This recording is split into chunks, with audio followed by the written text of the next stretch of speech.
Brother Marshall, he's up with the sun, muttering prayers before day is done. A monk so devout, rarely a fuss. Just don't ask him, share his morning kombucha with us. A roll for Cliniciative, the dice tell no fibs. Our fates are decided right down to our ribs. Through dungeons and dragons with laughter and groans, together we conquer, we're never alone.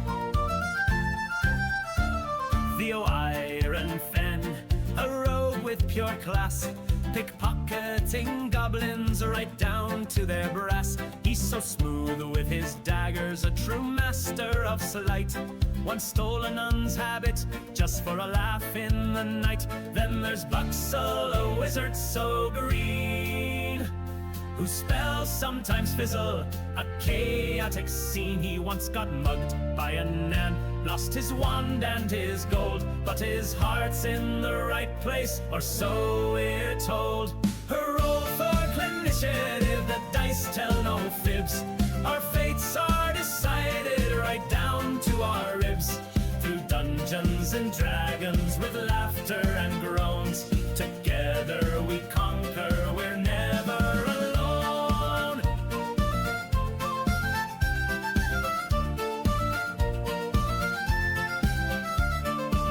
Durin Thunderaxe, a dwarf with a grin, always just happy, where do we begin?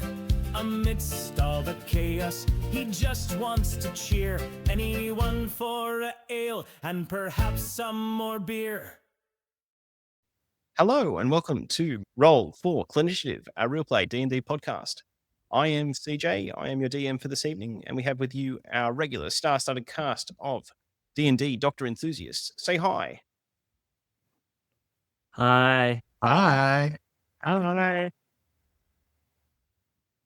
So last we left off, our heroes were at the end of Croaker Cave, having just hornswoggled a giant toad into carrying them across an icy lake, and they had confronted a dwarf, no dwarf other than Hulil, who seemed to be afflicted with the freezing condition they now know is called Frigid Woe. Hulil has a vial of the mysterious dust that seems to cause Frigid Woe in a treasure chest behind her, as well as a number of other valuable trinkets, artifacts, and curiosos. She has a companion elf backing her up, but so far, Durin Thunderaxe has managed to charm her into giving them all the information they need. And this is where we left our heroes, facing the dilemma. Do they work with her? Do they take her goods? What do our adventurers do? Adventurers, the story is yours. So, Durin looks at the massive pile of treasure, then looks to Hulu and her elf companion, and he comes with an idea. As discussed earlier, I think it'd be fantastic to establish this new Center for Disease Control to control this Frigid Woe. But of course, we will need investors, and this is where you get in. Now, I understand you want to use the treasure to buy a cure somewhere else, but what if you hedge your bets and give us half the treasure, and therefore, and that way you've hedged your bets, you have two different ways to get a cure. I think that would be a fantastic investment for you. And in the long term, if we can make more of a cure, we can then pass any dividends on to you. I think this would be a great opportunity. What do you think? What do you say? So you're saying I should mitigate my risks in some sort of split portfolio across different investment opportunities, as it were? Absolutely. That way we double your chances of getting you the cure. And hopefully if this cure takes off, and I'm thinking it would if it's the only cure, then maybe if we charge a little bit more for each of them, you can even get you a healthy retirement plan on top of that. Give me a DC 13 check. You can roll with advantage because you've already charmed her, and hey, you just passed a major exam in medicine. So if now's not the time to roll with Thank you. advantage, when is it? All DC right. 13 charisma or persuasion or deception if you are lying. Oh, not lying at all, but either way, I believe. So with persuasion, that's 13 on the die plus 6 is 19. Okay. So you see Hulil sort of relaxes a bit further, and you can see that she's not well. Like she's got a more mild version of Frigid Woe. There's blue veins on her face and her arms, but she sort of relaxes as much as she can be comfortable and says, "All right, I'm happy to split my investments. Over there by the treasure chest, you'll find what I managed to swipe. You can take half if you manage to find a way to cure this illness, this Frigid Woe. All I ask is you sling me a bit of the cure, eh? And if you don't, well, I'm sure there'll be no consequences." I think that is absolutely worth doing. And I will definitely get one of our lovely gentlemen over here for you to draft up a document so that way we can ensure your share in our CDC, as I like to call it. I think And Bucks I kind of know runs up trying to be very helpful, pulls out a little scroll from like his backpack or his little satchel, and then starts furiously writing some stuff, including some exception clauses about like cryptocurrencies and things like that, having no security in this particular high risk portfolio. Has it all very neatly laid out and ready to sign. Do you include like that past performance is not a reliable predictor of future performance as well? Hmm. Yeah. What is the name of Buxel's crypto coin? I'm trying to think of a D&D crypto coin name.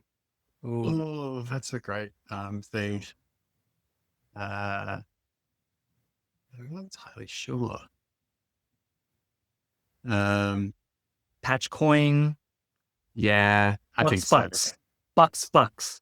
Bucks is Bucks. That's what it's got. Yes. That's what it's got to be. Yeah. It's the new All one right. coming. So she's happy to take a share in Bucks, assuming it'll probably go up in value, and take that as a deposit. So you see a couple of things. This area that you're in, just zoom in on it. Mhm. So it's relatively sparse. There is the campfire. There is Hulil. There's Ragran, who's her sort of elf companion. There's a treasure chest behind them, and you see that there's a sort of an altar to Tiamat, the god of evil dragons, for lack of a better moniker. She's indicated to the treasure chest as where her valuables are, and you're free to do whatever you want. All right. So Durin is going to go collect the Frigid Woe powder, but he's going to be very, very careful and, wear a mask, put 2 layers of gloves, and then kind of get a stick to kind of get the bag and kind of scoop it into another bag. Almost like he's kind of like holding 2 sets of forceps, really. Being very, very careful so that way he can kind of avoid getting it on himself. Okay. So the Frigid Woe is sort of wedged in the mouth of a dragon emblem on the chest. You can get it out with a sleight of hand check. You don't have to necessarily be the one to do that, but to get it out will require a sleight of hand check. You can see that she's sort of put it there almost intentionally. Gotcha. All right. Unfortunately, my hands are very thick and non-nimble. Any chance any of one is able to help out with grabbing this vial? I can do it. I've got tiny hands. But having seen you rug up and put all your gloves and things on, I think I'll try and do the same thing. So I'll just take them from you, I think, and put them on myself. Yeah, here's a glove and some masks, and this is me helping him, giving him the help action. And I'll just do everything I'm told because I have no idea about any kind of PPE. So that was sleight of hand. Sleight of hand. Cool. With advantage. Yeah, you got the help action. Maybe. You can take it again. Help action. Okay, well, I've got 23 on the first. 23. Okay. 23 is enough. You're able to withdraw this vial. you're able to see that there is very fine cracks in this. It's like glass, but it doesn't quite feel as heavy. And you can see there's very fine cracks through the vial and just traces of dust on the outside. But you're able to handle it. What do you put it in something? Do you put it in a container or anything? I just hold it in my hands and face towards Durin and say, what do I do? It's like, all right, so this is what we're going to do.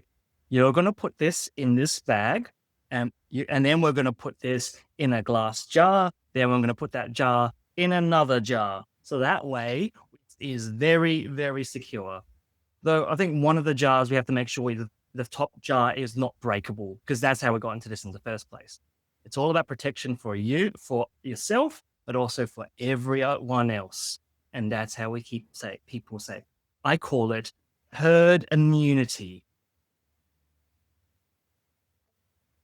You can open up the treasure chest. It's easy enough. As you open it up, a gust of wind comes out of the dragon's mouth, and you get the sense that if you had left the vial in there before opening it, they would have been bad. The treasure chest contains a number of things that were mentioned in the inventory. You found at Pelt's Curiosities. So the treasure chest contains keep in mind, you've offered to take half of these.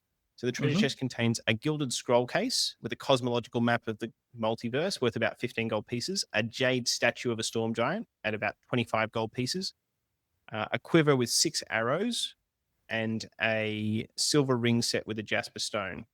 It also has 100 gold pieces and 230 silver pieces. There's also a final receipt indicating that she sold a vial of blue powder to an Earthen Lyle. Could be someone worth visiting next. I don't know about you guys. I'm kind of thinking we should take the gold to have some very liquid assets. Anyone got any other thoughts if they want any of that? Gold's about half. Gold sounds like, I think gold's like a good idea, unless anyone wants the scroll case or the silver ring with the jasper. Maybe that's a magical item. Yeah, can I get a sense if any of these are magical? Arcana check. Arcana check's fine.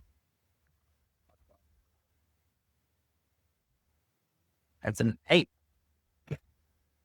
Look, what is more magical than gold or bucks? Yeah. Gold are pretty good to me. Right. So let's go for the gold. So we just take the 100 gold pieces, and I think that will be our share. And who was the name of that guy that there was the receipt to? Miles something, was it? Yep. So the receipt is to an Earthen Lyle, and Hula looks up at you guys and says, "Oh yeah, I was a little short on cash earlier and sold that man a vial of Frigid Woe. He was right interested in it. He was staying at the Jolly Dwarf down in Palebank Village.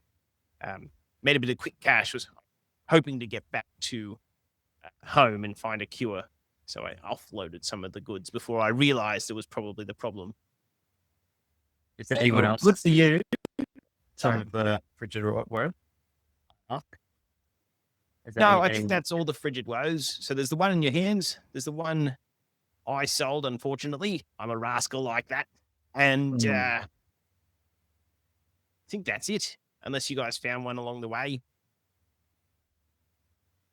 Unfortunately not, but we do appreciate your entrepreneur spirit. And if you see a Detective Horatio around, maybe you might point him in the wrong direction. I don't think he is a friend to the CDC. Look, if you come in on a few extra spucks, I might be able to steer him right into the croakers. All right. We will set that up right away. Bucks? We can absolutely do that. And yet Horatio is he's an NFT competitor to cryptocurrency. And so your investment will be most safe if you steer him in very much the wrong direction. Absolutely. But yes, we can definitely give you another 0.25 bucks, which is projected to be worth tens of thousands of gold pieces in somewhere between 2 weeks and 16 years from now. Hey, no reason. Give me a perception check, everyone. Okay. It's always dangerous to say. Oh. 22. Oh, nat 20. Hey, That's 20. Okay. That's actually really, really good. So anyone who got the 20 or above, you would notice there's a faint glow coming from the pocket of Sean's character Theo, and also Durin's pocket would also have a faint glow. Durin looks down and goes, "Hey, my pocket is glowing. What do I have in my pocket?" And as you then pull it out, you notice that you have a copy of Horatio Cardigan's business card, and there's a faint glow to it oh no. on both yours and Sean's. And you look over and you see that Maribel is also holding one, and it's also glowing. Maribel, who is that? Oh, sorry, Who's Snowdrop. Maribel? Oh, Snowdrop. Maribel.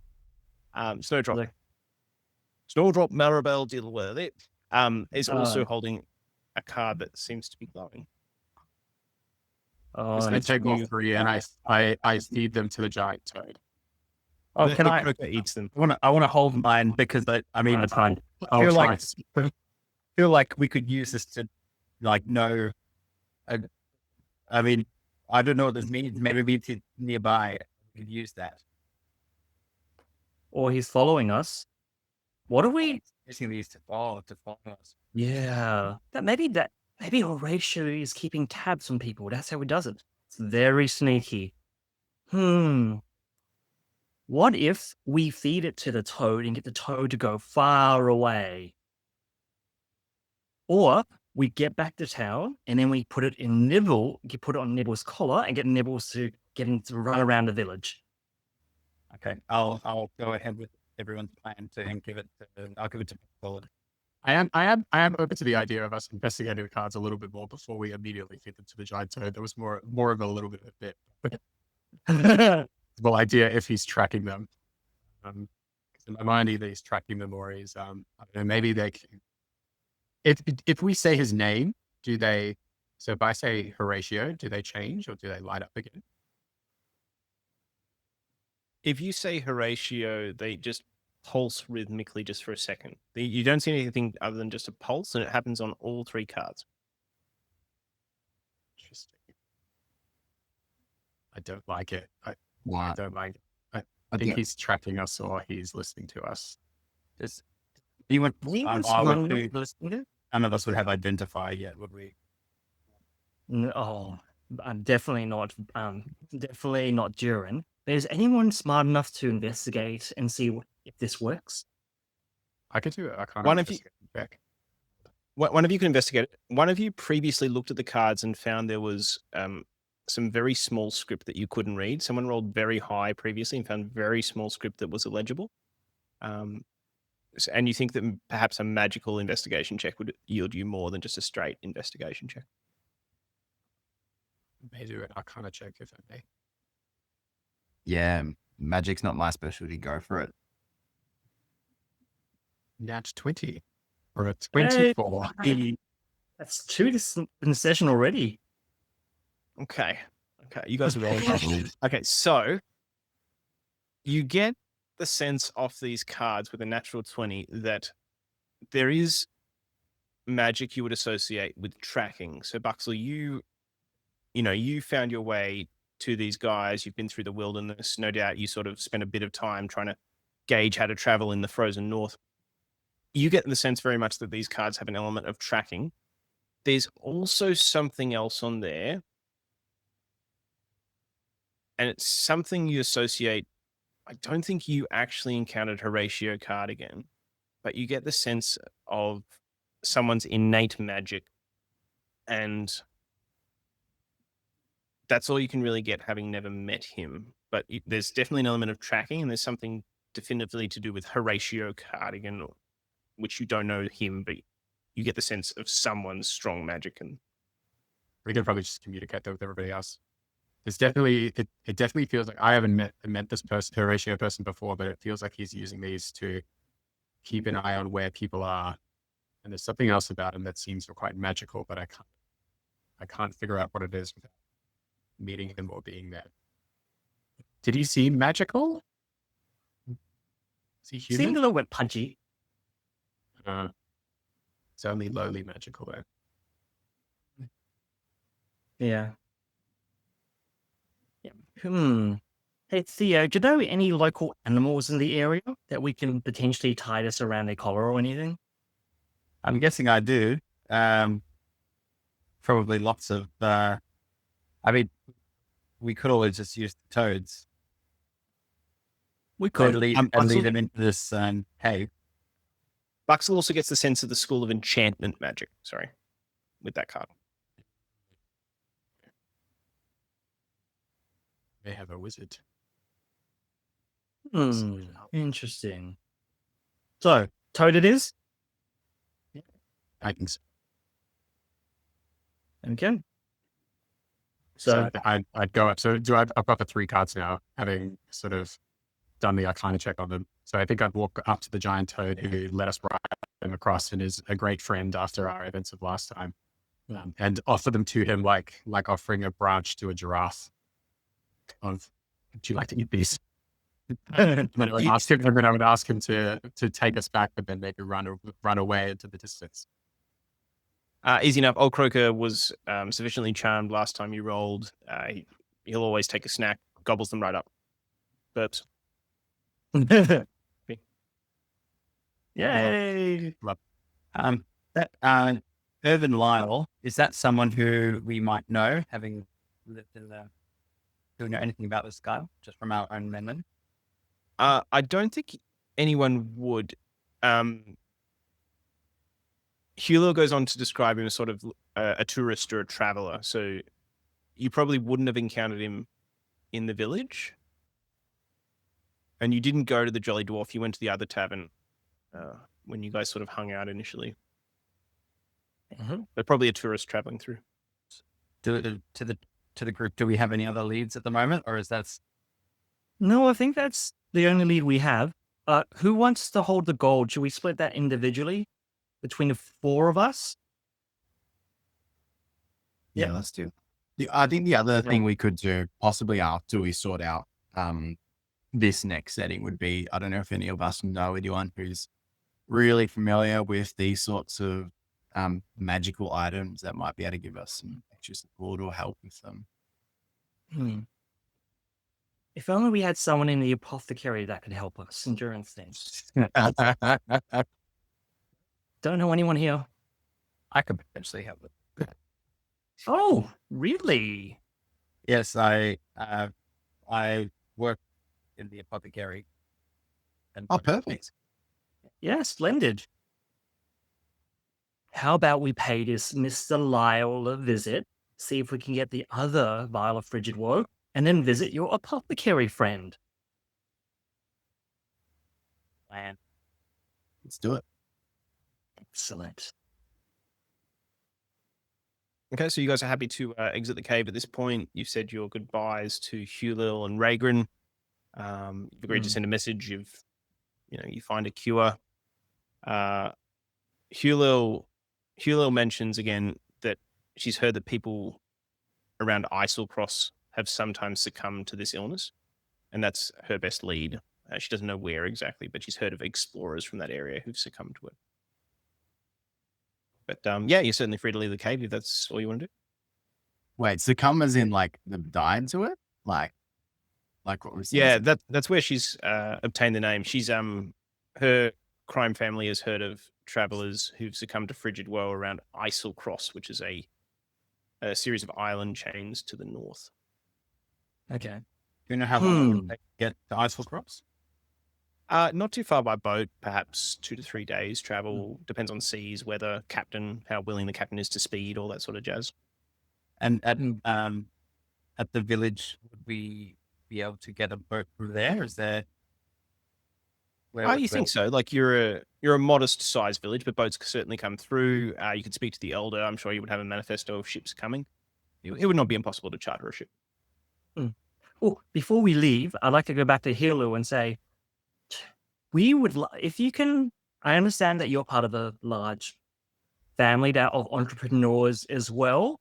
that may or may not be legal or illegal. But if we run into them, if you could write us a little letter saying that we're friends of yours and that you would trust us, then maybe we could help you further. And in exchange, we can give you another 0.25 of a Bux's bucks. Hula nods and says, well, I suppose, I mean, the big problem is all of the money gets, right? All the auditors are really onto us trying to track our money. So, you know, I don't suppose you can tell me these bucks are sort of generalized and not centralized currency or something. The whole benefit is it's away from any nationalized currency that can get tracked through any taxation purposes. Gives you complete freedom for your money across the land. Absolutely. And one thing I can say is that currently there is no government that is aware of Bux's bucks. So it's currently on the down low, and we plan to keep it that way. You've got a deal. And she scribbles you out a little promissory note from the Utalot crime family. She stamps it with her ring and then writes a secret message underneath it. You can't really read it. It's in some sort of cipher. But you see a ciphered note underneath it, and you assume that's some way to give it legitimacy in an age where magic can forge most things. Nice. Okay, well, pleasure doing business with you. And I think we go from there. Okay. So you guys make your way out of the cave. Is there anything you'd like to do before you leave the cave? Unless you want to loot things from the bodies. Wait, did we kill anything? I think we might have. We killed a bunch of the bats, bandits and then there were the two guys down the other end. He got eaten by the frog. Bandits. Okay, so we didn't kill anything. We were gonna, yeah. But I think the toad came and just took us over, so I think that would still. I don't really want to mess with them. I would sort of sneak back around. Yeah, we should just head past them. I mean, they're potential converts to bucks, so why would you get rid of them? Okay, so as you leave the cave, you're able to see that there's a campfire set up outside, and you see a couple of things. It's a relatively open landscape. You see tucked behind some very frozen and malnourished shrubs that have poked out of the landscape. There is a campfire, there is a tent, there are 2 blink dogs, and there is also the world's greatest traveling detective sitting there with a cup of tea at the fire. You don't think he's noticed you yet? I think we try and sneak around him. What do you guys reckon? Yeah, I agree. Because we don't. If he sees it, he'll immediately know that we've gotten rid of all of our cards. So if we leave it in the cave, he'll need to go and potentially go into the cave, and it'll really slow him down. Yeah, let's get. I think we should just go back to the cabin. Go back and try to get a way around. I don't know how I'm going to do that with my splint armor. That's going to make a lot of noise. So I am just going to be as quiet as I can. If not, I'm going to tell him I needed to take a leak. Okay. So you guys can give me a group stealth check. Can someone roll animal handling on Nibbles, who sort of hisses at the blink dogs? The blink dogs look adorable, but Nibbles is like, Who has the best animal handling? I have a +1. Yeah, nothing better than that. I've got a +4 on it. Okay. Oh, Yep. yeah, go back. Yeah. And me and 8, the Nibbles. Okay. So on my stealth check, for my stealth check, okay. it's a flat 0. I rolled a 17 and a nat 20. That's pretty damn good. Yeah. I got my stealth check. Okay. I got a 17 on stealth, but an 8 on handling. Sounds like we're on meeting as a ratio. Oh, wow. okay, so here's the dilemma. You guys have actually rolled really well on stealth, apart from the rogue. Everything's sort of reversed. So you guys think you're actually pretty concealed on a group stealth check. What isn't concealed is Nibbles the cat, who darts out at the blink dogs. And you think you could get away without him seeing you. but Nibbles, you wouldn't be able to pull Nibbles with you. That's the dilemma that faces you. I mean, don't like reached or anything. What was that? Sorry. Are the blink dogs leashed? What are they blink dogs because they can blink around, or Oh yeah. You I mean, you would know about blink dogs. They're essentially teleporting dogs. They're very excitable. They sort of small range teleport from place to place. They're not leashed. like vicious?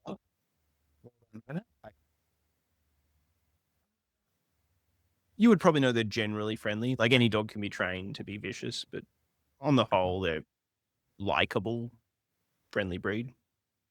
So maybe Nibbles would be okay. I kind of want to leave Nibble. Sorry, everyone. The bucks will need to be like taken down and hand over mouth to leave Nibbles behind. Well, I can do the hand over his mouth. If someone else. Oh, but Cool. Durin, Durin these two gents are keeping Yeah, it quiet, Durin. so it's up to you. Oh, Durin is Durin is quite attached to Nibbles, and would probably go to Bucks. Bucks, can you cast Speak with Animals and try to call out to Nibbles in a cat voice? Okay, so, And I'll. sorry, can't hear you. Is Bucks calm enough that he'll follow that plan to like speak with animals? I'll still hold him for the record. I think so. I'll take my hand off his mouth. Yeah, okay. I've got Speak with Animals from 2, like, got it as a Novus Lineage spell that I can use even though I'm out of spell slots, so I think I can.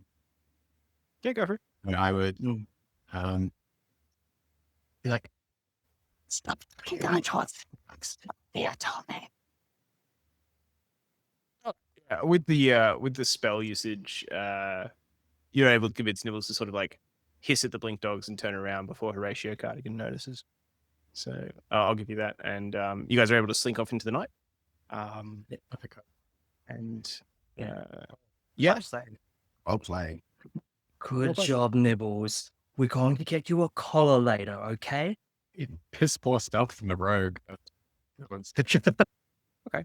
so assume you guys are going to sort of make your way towards the Jolly Dwarf or somewhere, or the apothecary. Where would you like to head at this point? What time of the day is it?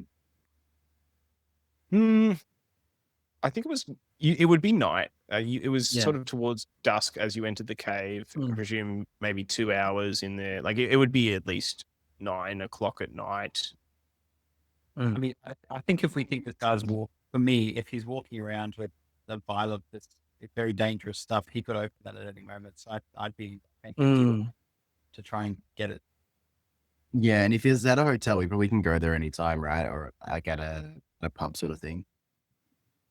Yeah, I think I think we should just go after the vial. Because if we can get the vials, then at least and contain them in a jar within jar turducken situation, we then know that like it won't continue to spread. And then we've got a little bit more time to like work on curing the people that we know that have been infected without knowing that there's more people out there that's getting to you. Okay. So we'll you get to guys the make your way Dwarf. to the Jolly Dwarf. Easy enough. As you're walking, Brother Marshall, how are you feeling about interacting with a crime family? You're a monk. What's going through your head? It's a bit conflicting, to be honest. We've obviously seen, like, I guess the devastation that this has caused for a couple of people and, a few people in the town. So I guess it's kind of balancing, like, I guess a necessary evil in the setting of, like, trying to get the best out of it, but it definitely isn't ideal. And I think we sort of want to wash hands clean of that at some point and ensure that, any money taken from the crime families are only going to good causes and not going to the crime family. Is Brother Marshall sharing his thoughts with the rest of the group? I think I'd be sort of just quietly milling these sorts of thoughts over as we sort of walk back, that are not wanting to share as such to worry you guys about sort of say disloyalty or not being on the same pathway in terms of goals? Because sort of feel like that's the case. But sort of just mulling these things over, because ideally, you don't really want to have anything to do with these crabby because they've caused so much trouble for so many people. Understandable, absolutely. So you guys make your way towards the Jelly Dwarf Inn. It's one of the few in Powerbank Village. Nothing stops you on the way. It's a cozy 2-story inn run by a retired adventurer named Al Bortok. As you enter the inn, you see the downstairs area has a large tap room. A grey-haired dwarf behind the bar greets you cheerfully as you enter. And there are 2 male humans and 2 tiefling children sort of laughing together and enjoying a meal. And you see that sitting with them is Orus Iron Fin. And you can't make out much from the entrance other than that. So, Durin, does Durin recognize Orbis at any point? I'm not sure if Durin's met him. I don't know if Durin would. I don't think he's met him, but perhaps, you've been around the village for a few days.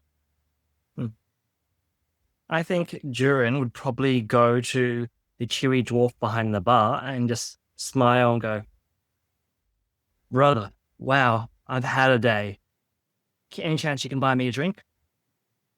And gives a big smile. And Al Bortok behind the bar says, "Right you are, laddie. I'll fix you up something strong and stiff." Absolutely. If I was a different character, I would say something very not good. But absolutely, be it something strong and stiff would be good.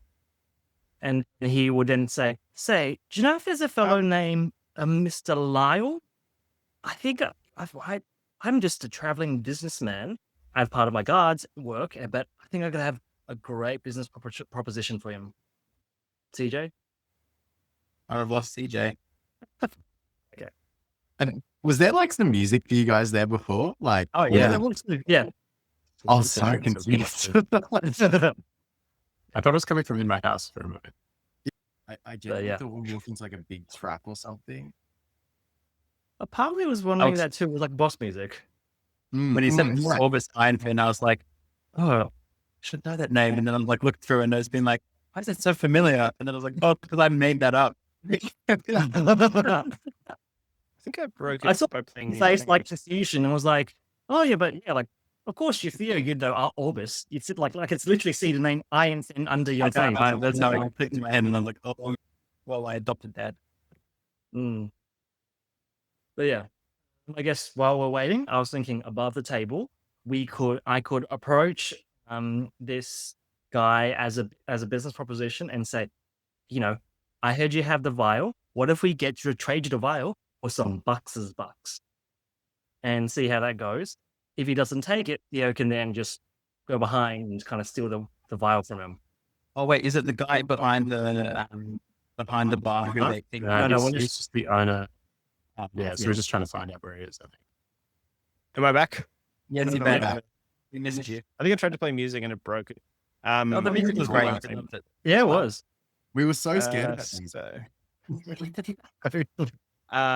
Durin has introduced himself to Al Bartok, the innkeeper. He's poured himself a stiff drink. You see Orbis talking to 2 adult males and 2 tiefling children over at a table. You can see they're discussing something and leaned over the table. I'm just going to watch Orbis and just see if he notices me. I'm not going to go across just yet. I just want to watch and observe this whole scenario. I'm not stealthing. I'm just watching. Yep. Doesn't clock you immediately. You see he's holding something blue. Okay. I think I'm gonna run up to him and try and snatch it off him, without gloves, without anything. I'm just gonna try and get it away from him. Yep. You can roll me sleight of hand or acrobatics. You could argue, I suppose. Unless you want to pitch something else. Sorry. Yes, I don't think I'll be very I don't think I'll be very sleight of handy with it. I think I'm just going to launch myself towards him to try and get it away from him without really thinking. So I'll probably do acrobatics. Sure. This is going to be 22. 22, I'll roll, but that should do it. So, Orus rolled a natural 20. He has no modifier to his dexterity or acrobatics. What I'm going to say happens with a 22 against a natural 20 is you're able to grab the vial and then it starts to slip. And I need you to make one more dexterity saving throw to make sure you catch it before it hits the floor. 19. Okay, you catch it. You catch it before it hits the floor. So you grasp it. It is a blue vial. There is the same blue dust inside. And you can see this is clearly the vial of Frigid Woe that was sold to Urban Loyal. What are you doing with this? I was providing services that I charge a fair fee for, and I don't think you're really driving the price up, Theo. You were going to sell this? I was asked to identify it. I'm the apothecary. This is Frigid Woe. This has been killing people all around the village. That's a problem. That's a real problem. Does anyone have a container? And he sort of fumbles through his alchemist tools that he's got up on the table. Durin. Durin just straightens up, puts on a mask, and puts on his gloves. Like, all right, town guard and agent of the new Center for Disease Control, ready to assist. He looks at the vial. This is a controlled substance. Now, as a member of the guard and as the director of this CDC, I will have to confiscate this. And then he gets his turducken jar with the other one. He carefully unscrews the top, unscrews the other one, opens the bag within, and then carefully using a pair of tongs, actually gets Theo, please, and get Theo to carefully put it in the jar, and then we reverse the process. And then I'm going to show him my hands and say, what do I do? What do I do? I punched it. So what we need to do is hand hygiene. I want you to go to the tap and practice washing your hands for as long as it takes to sing Happy Birthday twice. Okay. And not once, but twice. All right. And you have to use soap. Or you can use my liquid hand alcohol and just pour slathers it on his hand. Okay. Sean, this is an important role. There are two important roles to make. I'm going to let you make both of them. The first I need to make is a Constitution saving throw for yourself. And then I just want you to roll me a flat D20 after that. So tell me what the Constitution for you is first. Yep. Constitution saving throw. Constitution saving throw is... That's a nat 20. Okay. Doing very well. You said just flat 20, wasn't it? Just a flat D20. And that is an 18. Wow. Okay. So with a nat 20, you get the sense that you are probably immune to this Frigid Woe condition permanently through some twist of exposure and vaccination. So you don't contract Frigid Woe. With the 18, Orus has not contracted Frigid Woe and is fine despite handling it. And then you look over at the family of travelers who are just pale. They just are agape and shocked. As in like infected shocked or like shocked at the situation shocked? They seem shocked at the situation shocked. They look like septic shocked. Well, look, sepsis kills and we can never be too careful. That said, they just seem really pale and concerned. And they're all sort of looking at each other and looking at the blue vial and looking back to each other. The kids sort of like aren't quite as stressed. They're just sort of playing happily and sort of wondering what's going on. Okay. Durin approaches the travelers, which I assume the people that are shocked are the parents, and goes, "So, I am kind of a healthcare professional. Kinda. Just wondering, have you come in contact with this blue dust at all? And you see one of them who you think is probably Urban Lyle based on the description that was given to you. They're both male Dwendalian human commoners. Irvin Lyle sort of looks at his husband and puts a hand on his head and says, We've both been checking it all day. We thought we were going to sell it to make our fortune. Hmm. The kids, Irvin, the kids. Okay, so, but you have been in contact with this vial, and is that correct? And both of them just look at their kids and are like, we all have. Okay. Durin nods solemnly and goes, okay, so I think we should sit down for this. And he invites them to take a seat, as if he's breaking bad news. Yep. And he sits them down and he goes, what we have found is that this vial that you've been carrying is connected with this infection called the Frigid Woe. It has affected some people, and as far as we can tell, it can be in some ways something that can really affect someone's health. And because of how infective it is, I think we need to work on a quarantine-like situation for you and your family, because of the risk that it can make you sick, but it can make others around you sick. Okay. Now, are you from around these parts? No, we traveled from down south. We thought the north was a fun place to winter. Okay. And you are staying in this inn? Yes. All right. So this is what we're going to do. I think as part of this CDC, we are working towards a cure for this Frigid Woe. And we would be happy to share it with you as well, if we can as well. But I think for us to really help you is to get you guys isolating from anyone else. So this is social isolation. So I think I'll have a chat with the innkeeper and make sure that we can settle you in a room. You know, children are not able to leave, but I'll see if we can get the innkeeper to move you to an adjoining set of rooms so you have more space for the kids. Okay? I know this is scary and this is a lot to take in, but it's really important that you don't leave your rooms, because if other people get sick, then we won't have enough cures for everyone, including yourselves. So if the less people sick, the more likely that we'll be able to get you a cure. Does that make sense? And he tries to comfort them as best as possible.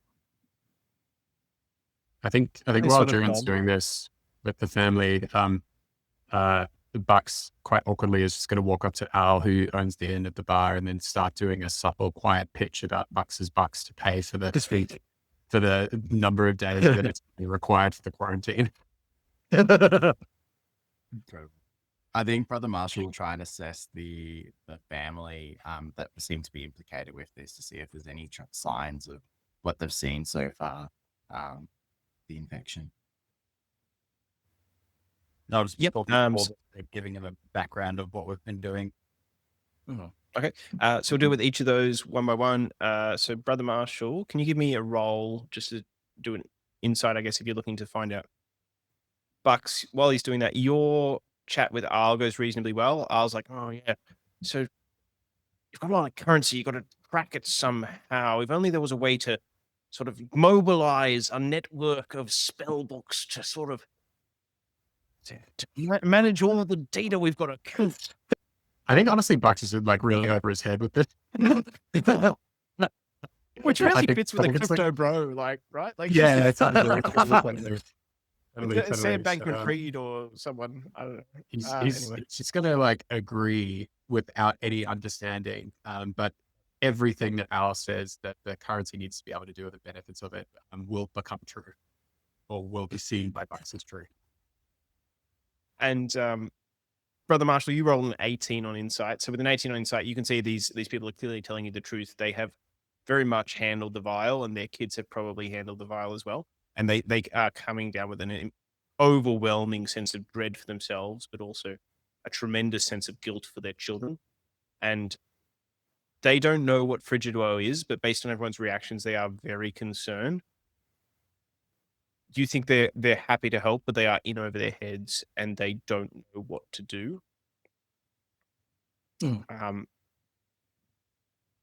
Theo, you were talking to Orus, and you can see Orus has pulled out like this.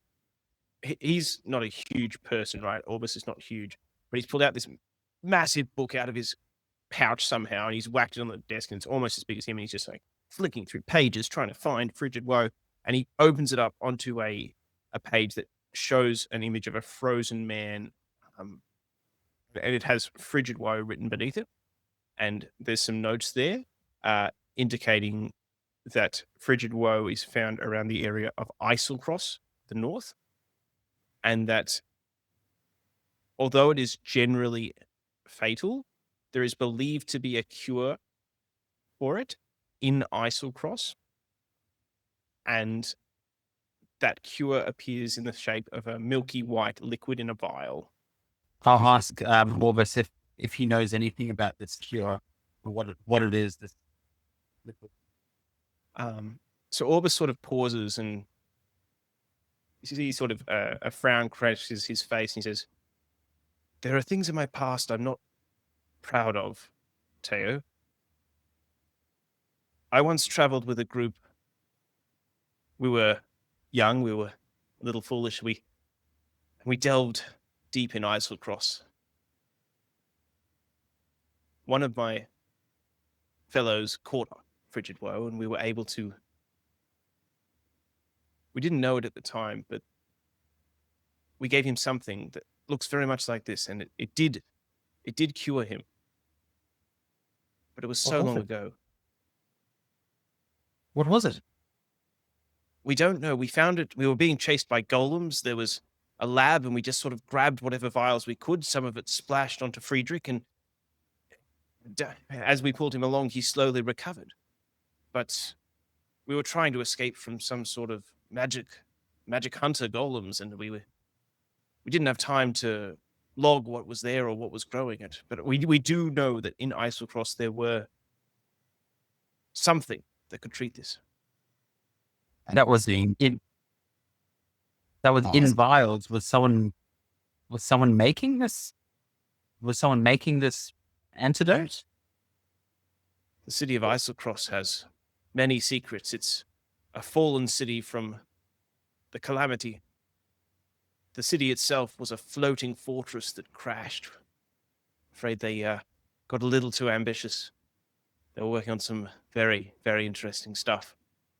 I couldn't help myself going to explore, but you know what they say. Curiosity, cats, all that. We need to find it. We need to find this antidote. There's 4 people here who are infected already. Who knows how many within the village? Really, whatever you can. You're the only one that we know who has even seen an antidote. We need to find. We need whatever information you can give us. We need. And he sort of thinks, and he sort of rubs at his hip. He's sort of like, oh, jeez. Look, I'm not as spry as I once was, Theo. I haven't wanted you to go out adventuring, but I don't think I would survive another trip into the mines of EiselCross. The one thing I can tell you is the vials were rimmed with gold. The vials themselves had a milky white liquid, but there was gold lining it, if that helps. I could probably speak to the elder. Elder should probably be able to help me charter you a ship. But I could come with you, but I don't have a lot of vim and vigor left in me.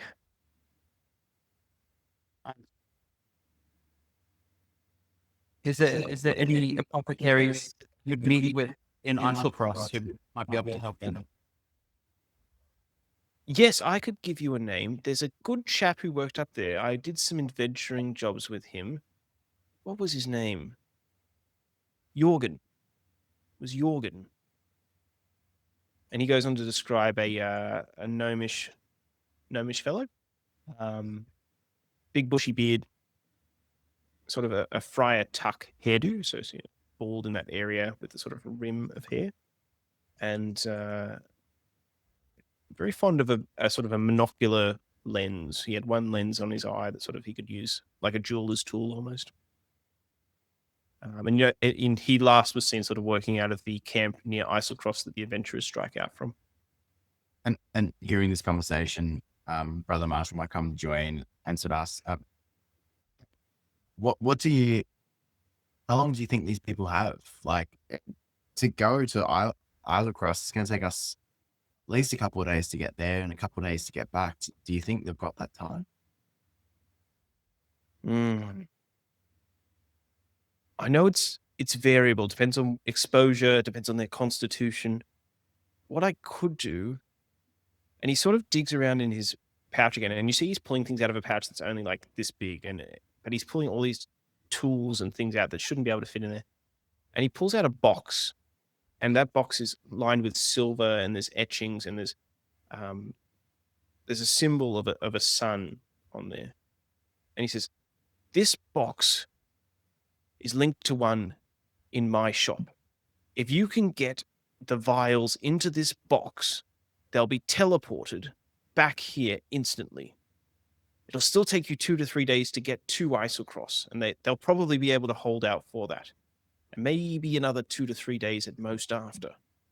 But if you can get it into this box, we'll be able to treat them almost immediately."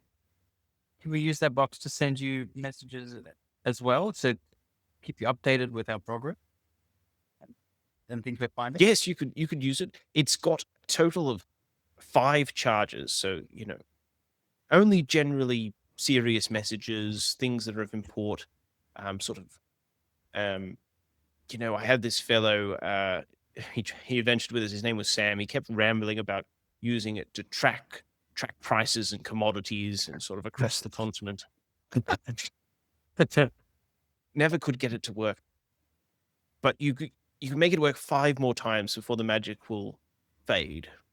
And they'll be able to transport a decent amount of stuff. And you see it's about the size of a large dictionary.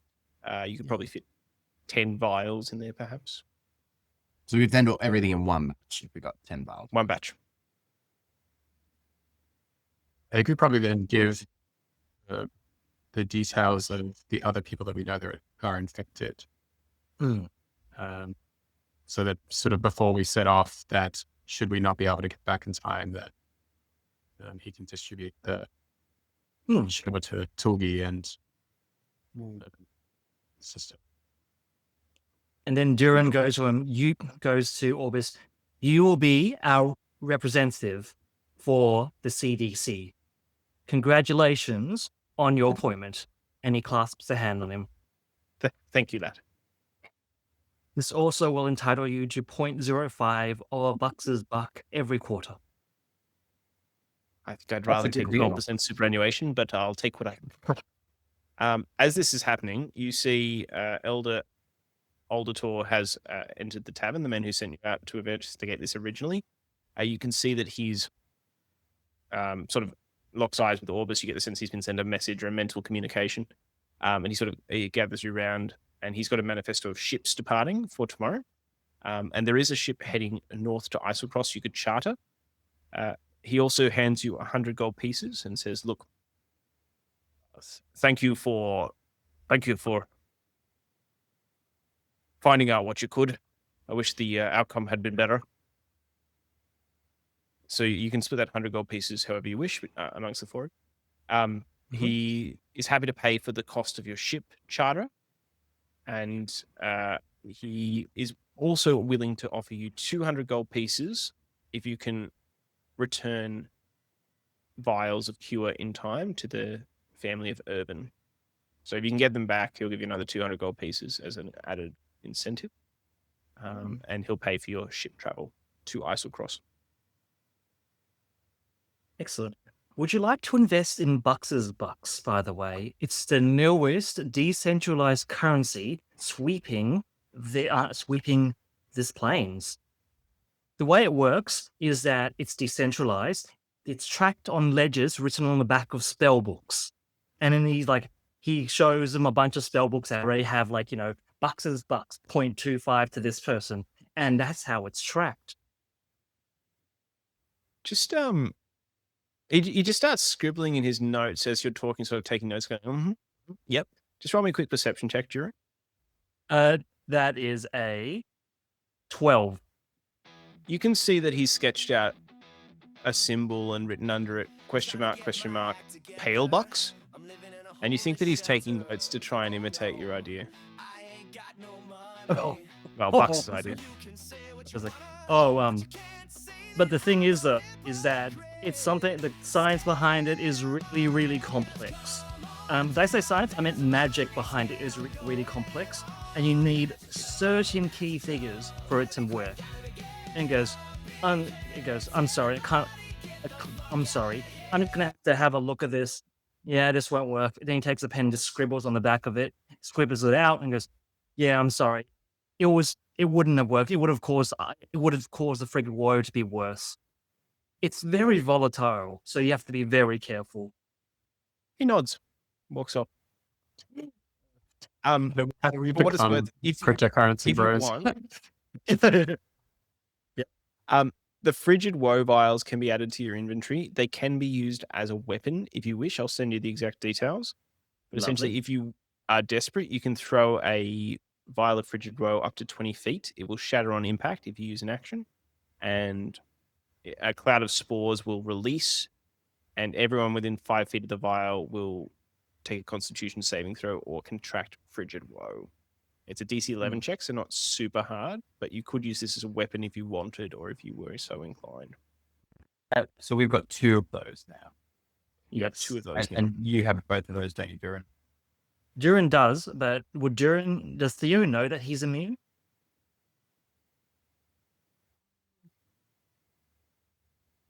I don't think he would necessarily. No. Yeah. Durin would have both vials then because he takes his CDC work very seriously. Okay. So you have them quarantined. You have your gold from investigating the mystery. You have a plan to sail to EiselCross, and you find that you'll be traveling on a ship called the Remoraz tomorrow morning. Is there anything you would like to do? Above the table, we've got maybe 10 minutes. Is there anything you would like to do before turning in for the night and getting a bit of a rest before travel tomorrow? Durin asks the person, is there any other ship that is going out later to a different place other than EiselCross? Yes, there's the elder sort of cross-checks his list and he finds that the hearty maiden is traveling west to traveling west to some of the tropical isles. Okay. Sounds good. From there, Durin then goes to Orus. Any chance you have one of Horatio Cardigan's business cards, by any chance? Orbis does. He's happy to give you one. Okay. Yep. Durin then takes the card and gives it to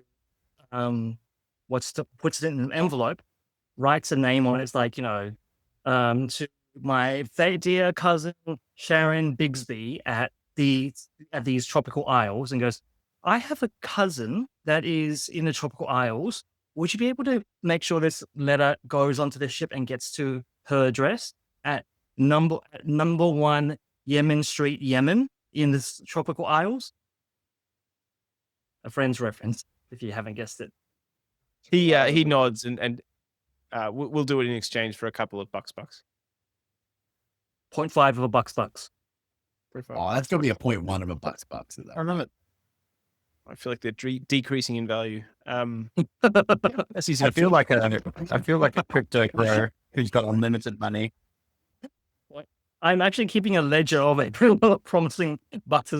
But There are only 10 total. So every 2, but they have to be limited or else they don't keep their target. Yeah, we've already spent over 10%, so we got to be a little more judicious. There we go. For YouTube purposes, That's a don't great don't idea. ban us, YouTube. This is not financial advice. Would anyone else like to do anything else? I could like to stop by at home with Orbis and just sort of reflect on the last few days, and that I'll now be sort of leaving him and hopefully doing something good in the world. Orbis nods, and he looks at you and sort of contemplates for a sec as if holding something back, and then he takes one hand and pulls up his sleeve on one hand and pulls up on the other, and he shows you both hands. And along the forearm, there are 2 distinct symbols. On the left forearm, there is a dagger with a snake curled around it. And on the right forearm, there is a symbol of a sun with, you think it's a phoenix clutching the sun. And he says, Theo, there's a lot of people out there who will try to get you to share their vision. I didn't run with good people all the time. I didn't run with bad people all the time. Just make sure you know who you're running with. They'll throw a lot of fancy names at you. They'll throw a lot of things at you. Gold, women, men. I'm not sure of your inclinations. I don't know if you've been yet. There's a lot of people out there who will try to make you dance to their tune. Just make sure that you know your own beat. I couldn't have asked for a better father. And you've been a good son. Brother Marshall's like crying in the corner, wishing he knew his parents. Brother Marshall's just here to pick up a few basic supplies and wasn't ready for this. Is it Vials? I think Buxel just go do a check around the ship before it sets off to just make sure there's no stowaways or surprises for the journey. Yeah, sure. Whether it be investigation, give me an investigation check. You can give me advantage if you want, if you really sort of comb over it. Take your time. Advantage. Our first one's a 21.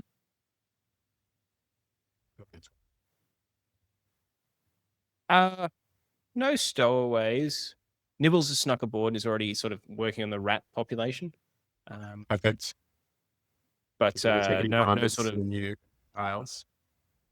no obvious hidden assassins, vague stowaways. And no Horatio Cardigan like down in the potato hole or something.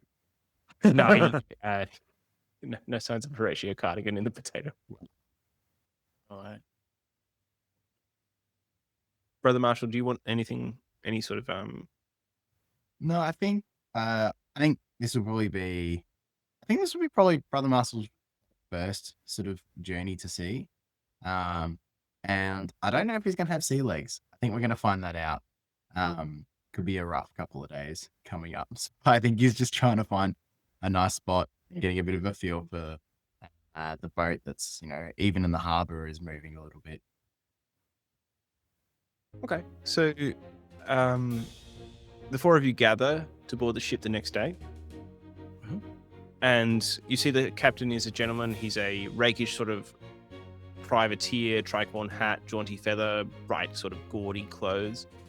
And he says to the 4 of you, Remington Bugleby, gentleman privateer. What should I record the name of the 4 of you in the ledger? And that's where we're going to end. And you guys Awesome. are an adventuring company name. Hard work. Yeah. Also, do we get a long rest after this point? Yes, you can get a long rest, and you can all level up as well to level 2. Oh, sick. I'll have to have a look into that. But yeah, CJ, this was really awesome. Thank you so much. That was a lot of fun. And I feel this group is getting more and more crazy as it goes along now that we have our own currency. and stupid in jokes. Yeah. I Not will love never this. not laugh at Durin's full donning and doffing description. It does me. Every time. I'm gonna leg it, but send you guys some details.